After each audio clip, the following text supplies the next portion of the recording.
Isso é um banda raiz, Mizifi? Fala, família!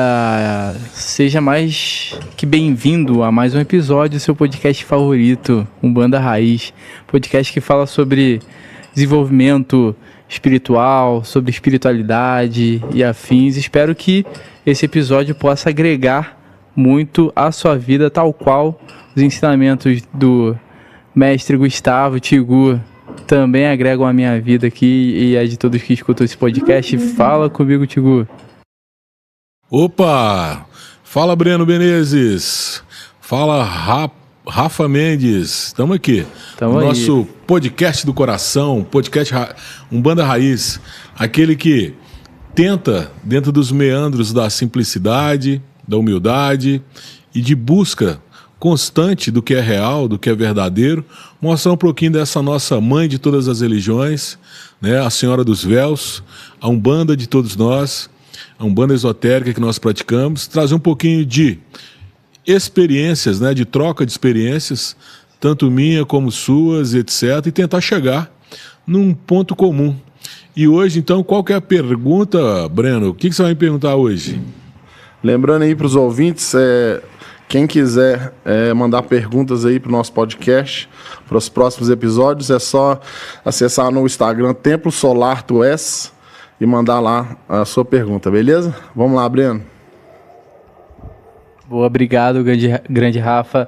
É isso, pessoal. Então, uma pergunta bem recorrente aqui, né? Temos bastantes estigmas e paradigmas a serem quebrados acerca do que significam os termos macumba, macumbeiro. Será que eu sou macumbeiro? Será que... como identificar quem é macumbeiro? Que isso tudo significa? Da onde que surgiu essa palavra? Qual que é a função dela dentro da religião e dentro da Umbanda e de outras religiões também? Fala comigo, Tigu. Cara, que pergunta é essa, hein? Tem duas pegadas aí, né? Uma, o termo, ele tem a questão histórica e a outra ele tem uma questão pejorativa. A questão histórica é que eu mais gosto de contar. Eu gosto de contar porque sou apaixonado com a história.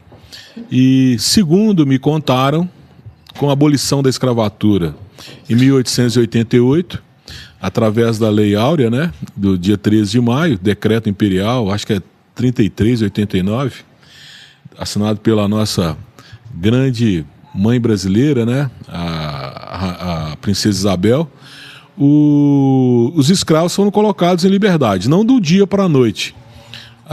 Teve muita resistência de fazendeiro em libertar os escravos.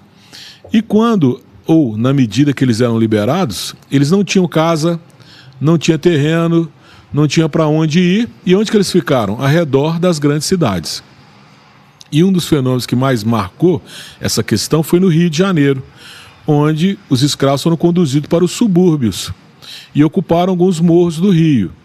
E nesses morros tinha uma planta, eu já até pesquisei sobre essa planta, chama favela. A planta chama favela. E eles ficaram nessas regiões, então, tipo assim, quem ocupava essa região onde tinha essa planta chamada favela eram os favelados, que hoje se tornou um termo pejorativo. Mas naquela época era o termo comum de designação dos escravos que foram libertos. Só que tinha uma questão assim, mais histórica, que os escravos de origem africana guardavam também as suas crenças, os seus credos religiosos. E eles usavam instrumentos para poder tentar fazer essa comunicação entre o plano material e o plano espiritual. E quais instrumentos eram esses? Eram instrumentos que provocavam um transe anímico. Então nós sabemos que nosso coração bate numa frequência. Um batimento normal aí de uma pessoa é entre 80, 90... você vai ficando mais velho, vai diminuindo os batimentos cardíacos. E a gente sabe por experiência própria que quando você pega um instrumento de percussão e começa a bater numa cadência, você influi nas batidas do coração, inclusive pode até acelerar o coração. E muitos dos irmãos que trabalham com tambor, se não forem bem orientados, tem uma tendência com o passar do tempo ter arritmia, taquicardia. Alguns podem até falecer por causa de grandes desarmonias na frequência cardíaca. E um dos instrumentos que eles usavam é um sarrafo que eles batiam na madeira, chamada macumba. E esse sarrafo era para fazer o quê? Para fazer a interligação entre o plano matéria e o plano espiritual. Então, bater macumba era usar o sarrafo na madeira para poder entrar num transe anímico, ou então numa sensação anímica, porque tinha os cantos, né? E a gente sabe que o uso da palavra e a verbalização da palavra através do canto também modifica campo mental, e eles usavam isso para poder entrar em contato. Então, esse instrumento era tipo um reco-reco, assim? Não, é um tronco mesmo de madeira, um tronco de madeira oco. Nas laterais dele pode-se colocar couro ou não, e você sarrafa a madeira. Legal. Esse sarrafar a madeira, ele produz ondas, né, ondas sonoras, que são repercutidas nesse couro, na ponta do toco, ou aberto, e fazendo a cadência e a sonorização dos acordes com a mão. Então, tipo assim, é um instrumento pouco usual hoje, mas que se você procurar aí no Google, etc., você acha o macumba como um instrumento. E quem batia macumba e morava na favela, o que tinha que ser? Macumbeiro. Só que os escravos não tinham condição social, porque eles não foram reintegrados à África.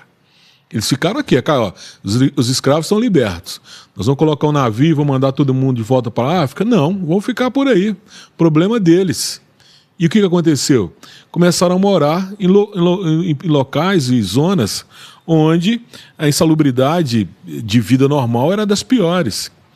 E essas pessoas, como a gente já sabe, até hoje no Brasil, né, não mudou muita coisa, essas pessoas tinham esse pejorativo, né, dos macumbeiros, principalmente aqueles que eram ligados à religião. E a favela por causa dos locais que eles ocupavam. Então, até então, quem era macumbeiro era ou o cara que tocava a macumba, ou o cara que estava vivendo na favela ali, que geralmente que estava vivendo na favela também tocava macumba, né? Sim, eu acredito que seria uma coisa usual, tipo, final de semana, vão pro shopping? Não. Final de semana vai ter uma macumba na casa do meu compadre ali, vão lá, vão saravar a banda, chamar força, etc. Vamos tirar um pouco dessa agonia que nós estamos passando aqui. Lembrar também da época da África. Vamos relembrar lá da mãe África, vamos lembrar das nossas raízes, etc. É como se fosse um sambinha do final de semana, então. É isso aí, era o shopping da galera, né? E tipo assim, como é coisa de PPP, né? Pobre, né? Pessoa de cor, né? Pessoa preta, etc. E vou colocar um F aqui, favelado. Cara, virou um trem pejorativo. Tanto é verdade que até as pessoas que quando elas não têm conhecimento disso, se você chamar um cara de macumbeiro, um cara que é da religião de macumbeiro, é uma coisa ofensiva, uma coisa desnecessária. Apesar que eu nunca me queimei com isso. Quando eu estava no quartel, o pessoal me chamava de macumbeiro. Quando eu fui para não sei aonde, fazer um curso na Argentina de doutorado, chegou lá a galera me chamava de macumbeiro. Então, tipo assim, para mim isso não... Eu queria até aprender a tocar uma macumba mesmo, que deve ser um negócio fantástico.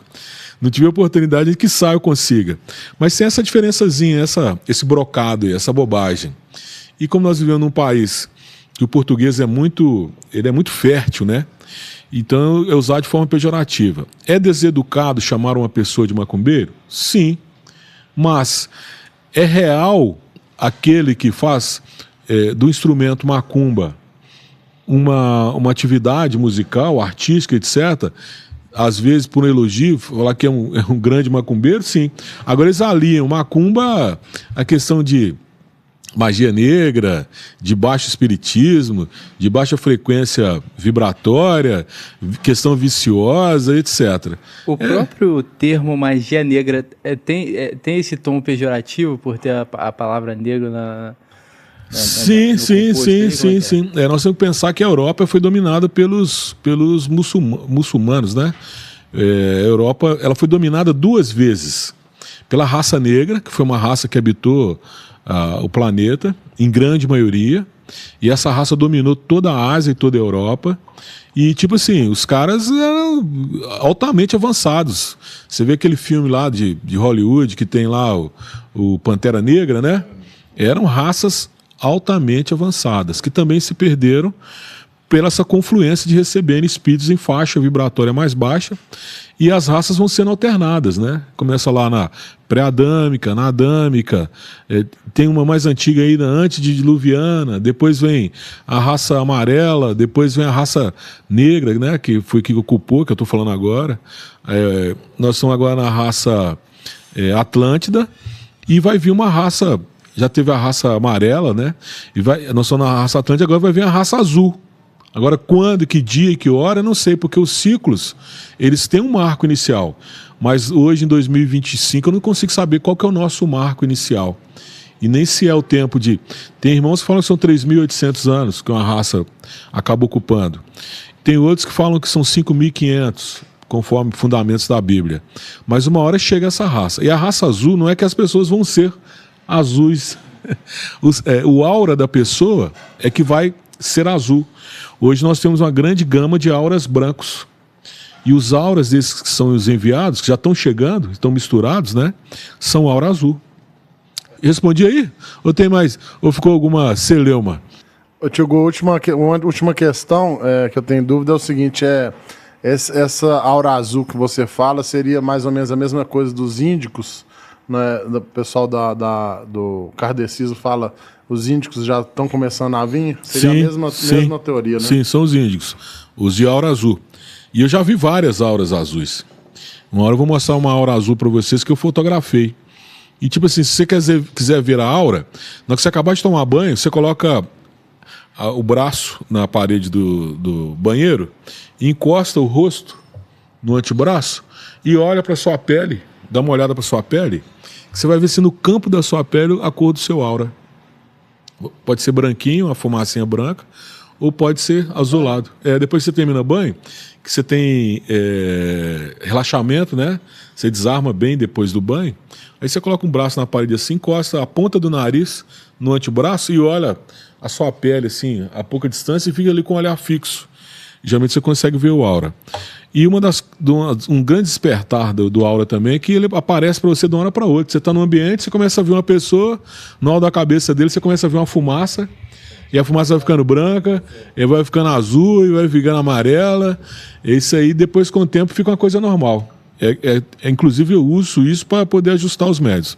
Mas voltando a falar da questão do instrumento, macumba e macumbeiro, é o que eu falei, é histórico, é preconceituoso, é curioso, né? Mas é desagradável.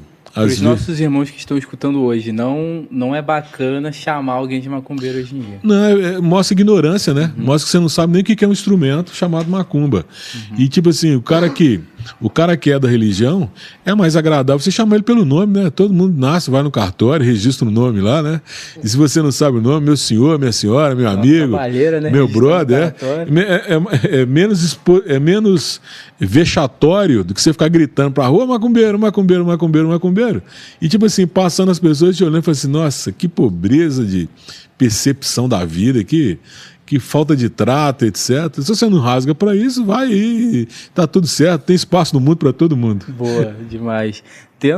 Pra gente finalizar, dentro da Umbanda em si, se utiliza em algum momento o termo macumba para algum fim específico? Não. Na Umbanda esotérica, principalmente, não. Claro que a gente brinca um com o outro, né? Vamos fazer uma macumbinha aqui, vamos, etc. Mas é gíria de terreiro, é gíria de irmão. Até se aproveitando do próprio preconceito, do próprio contexto. Isso é igual maçonaria, falar que faz pacto com o demônio, que tem, sei lá, isso, tem aquilo lá escondido lá no Vaticano, tem uma sala secreta. Essas são as teorias da conspiração, né? Como chamar o Dom Brown, né?